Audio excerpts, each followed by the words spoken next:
Welcome to the Covert Narcissism podcast. I'm your host, Renee Swanson. So many questions go through our head when we're facing this thing called covert narcissism. And I was recently interviewed by someone who had some of these questions, and I would like to share, some of that interview here with you guys. And I was asked questions like, how did I figure it out? How did I first discover covert narcissism and really put it together that that's what was going on in my world? And questions like, what is a covert narcissist? Or what does a relationship with a covert narcissist look like? And another big question is, okay, I do think I'm with a covert narcissist. Now what? What do I do next? These questions were all part of this interview. And I want to share that with you here. So I'm about to hit the go button and just let you guys hear this part of the interview. And introduce myself real quick. I am Renee Swanson, the host of the Covert Narcissism podcast. And my goal on the podcasting is to do 2 episodes per week. I will admit, though, in the summer, I'm not going to be able to do that. I work a 12 hours a day in the summer, a job that really occupies my summertime. But in the school year, so 9 months out of the year, I will be hitting 2 podcasts a week. So if you've kind of noticed that change, I just wanted to give you a heads up why. So, all right, here is the interview. I hope that it speaks to you, and I will see you at the end. So I went to counseling. I was in my marriage and struggling for all I was worth, trying to figure out what was going on.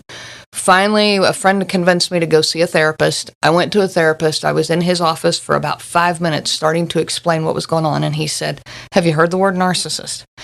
And I said, "Yeah, I've heard it. I don't know much about it." He starts describing what a narcissist is. He describes my marriage like almost perfectly, but not quite. Like it was almost right, but not quite right. And so he recommended I go home and read this book. And the book was titled The Wizard of Oz and Other Narcissists. So I go home, I stop at the bookstore on the way home, I grab this book, I go home, and after everybody had gone to bed, I pull this book out and I start reading. First chapter, all about narcissism.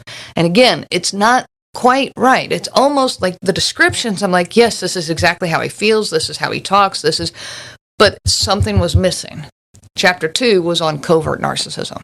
And when I started reading that chapter, I went, bingo, that's the one. That's what's going on here. And that was how I found it. The next question I was asked is, why The Wizard of Oz? That's the title of the book I had read. What does that have to do with anything? What's that connection? So the Wizard of Oz being, he's this little person who is acting like he's the king of the world and ruling, and he's got everybody afraid of him, and he's in charge and all of this. And behind the curtain, he's just this little humble, broken down person who is, still trying to hide behind that image. So it's the image, the mask, can't show the world who I really am. That's all fits in with narcissism. So the question is, what is a covert narcissist? I get asked that question a lot, actually. And an overt narcissist is kind of the contrast of where that comes from. So an overt narcissist is a person who's more in-your-face narcissistic. They are arrogant. They are the life of the party. They are entitled to anything and everything. Their whole world centers around them. A covert narcissist carries these same traits, but they don't show them in an extroverted way. They internalize all of that. And so instead of physical abuse or the more obvious abuse, what it comes out is it's a much more hidden abuse. It is emotional abuse. It is psychological abuse. It is making everything your fault. Everything is on your shoulders, and they are the constant victim. So an overt narcissist is the life of the party. A covert narcissist is the victim of the world. So I get asked a lot, what does the relationship with a covert narcissist really, truly look like, so that people can have their eyes open to what's going on? And so I want to give a couple of examples of what I'm talking about that relationship with a covert narcissist. One is you never, ever reach a point of reconciliation with a covert narcissist. So in a healthy relationship, what I see and what I hear from with other people, in a healthy relationship, you come together and you work it out together. Both sides carry some of the blame. Both sides carry some of the responsibility. But you reach that point where both sides can say, hey, I shouldn't have done it this way, but you shouldn't have done it that way. And both sides can carry that together. And they apologize, and they come to a point of reconciliation, and they let it go. It doesn't exist anymore. It's like it disappears in the clouds. When you're with a covert narcissist, that never happens. So I'll give you an example of, I was in the kitchen. My husband was cleaning up the kitchen, and just randomly, I had asked our son to help him empty the dishwasher. I said, hey, go help your dad empty the dishwasher. Well, that right there apparently hurt his feelings so much that he had to go upstairs and close himself in the guest room for 45 minutes and sulk because I had hurt his feelings. I had no idea. How have I hurt his feelings? What in the world did I do wrong? And all I had done apparently wrong was asked our son to help him empty the dishwasher. Well, later we tried to talk about it because I was like, I don't want to leave this hanging, and I'm not the kind that want to leave things hanging. Well, he would always tell me he wasn't the kind to leave things hanging either, but here's what would happen. I'd go back up and I go, okay, what, are you okay? What's going on? Well, you really hurt my feelings there, when you told me that I wasn't good enough to be able to empty the dishwasher by myself. And I'm in total shock going, I never said that. It's a good thing to teach our son to be helpful in the kitchen. I thought this was a positive thing.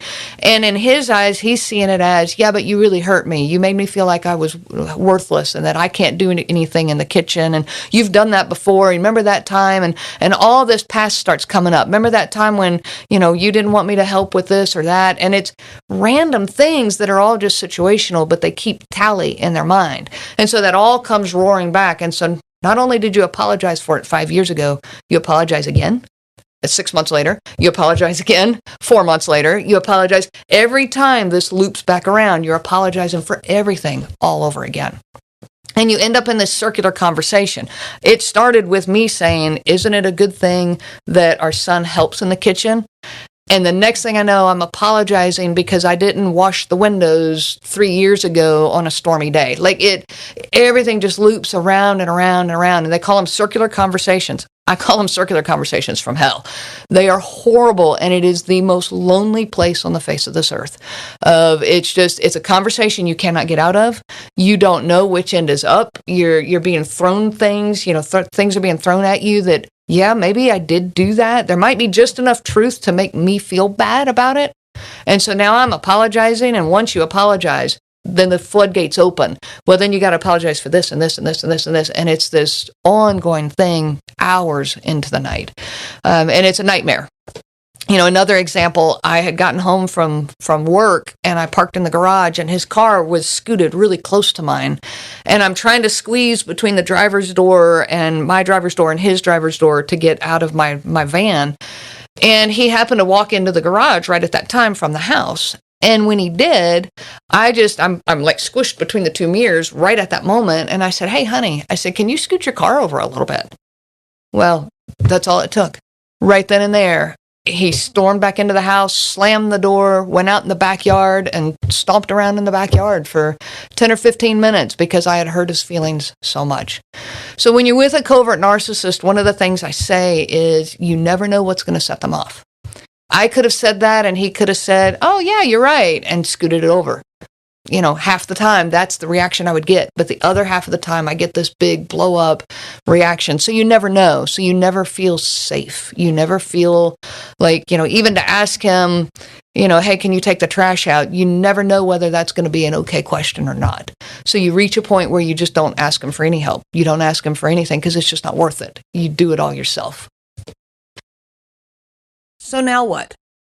I get asked a lot of times in working with victims is, okay, I recognize I'm in a relationship with a covert narcissist. What do I do now? What do I do next?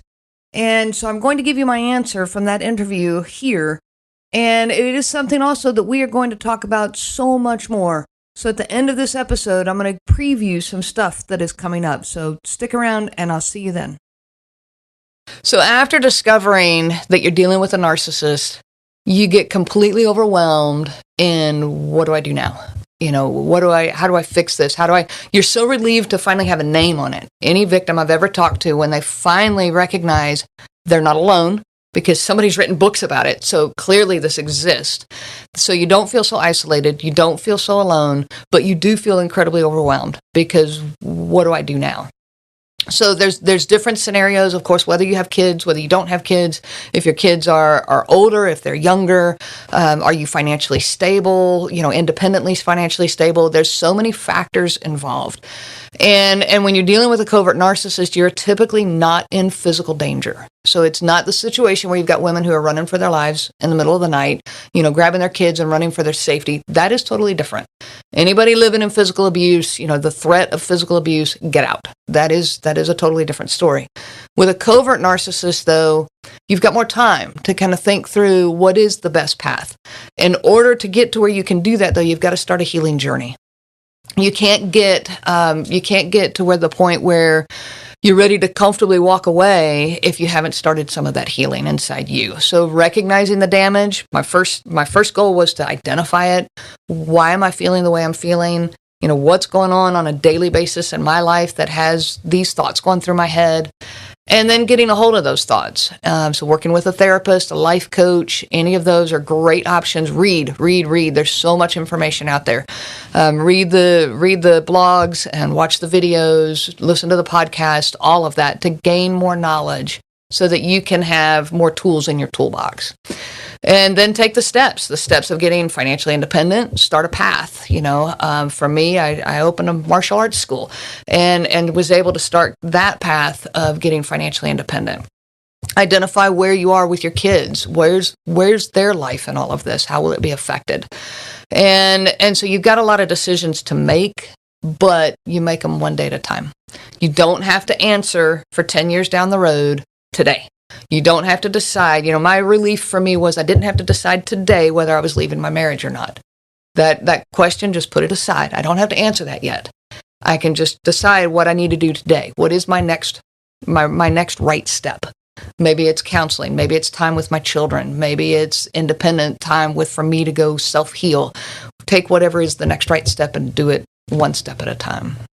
So the advice I give to people who are coming in this group day one, I know you're overwhelmed. I know that. Take it one step at a time. Read one article at a time. Don't try to take on more than you can handle right now. Don't try to make decisions, massive, huge decisions while you're still in the midst of trying to make sense out of this. Make small decisions, small decisions that say, today I am not going to let his reactions affect me. Today, take one day and take care of yourself. And then that one day can grow. It can become 2 days. It can become 3 days. But don't try to look at it as, what do I do with the rest of my life? The rest of your life is one day at a time. So my advice is, get with a life coach, get with a therapist, get into some of these online groups, and I've got Patreon accounts set up, and so get in there and start reading and join these memberships where you can learn and grow with other people who are going through this and taking it one step at a time. I hope you enjoyed that interview and found it to be helpful.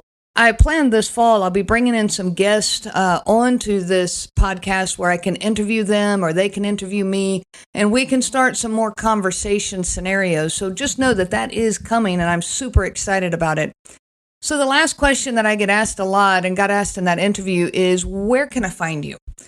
People do ask, is where can I get help from you? How can I benefit from what you offer? So I want to just give you a breakdown right here. So podcasting, obviously, this is one of my newest endeavors and one that I am thoroughly enjoying. I also run a Facebook group. That's kind of where all this started. It's a closed Facebook group called Covert Narcissism Group.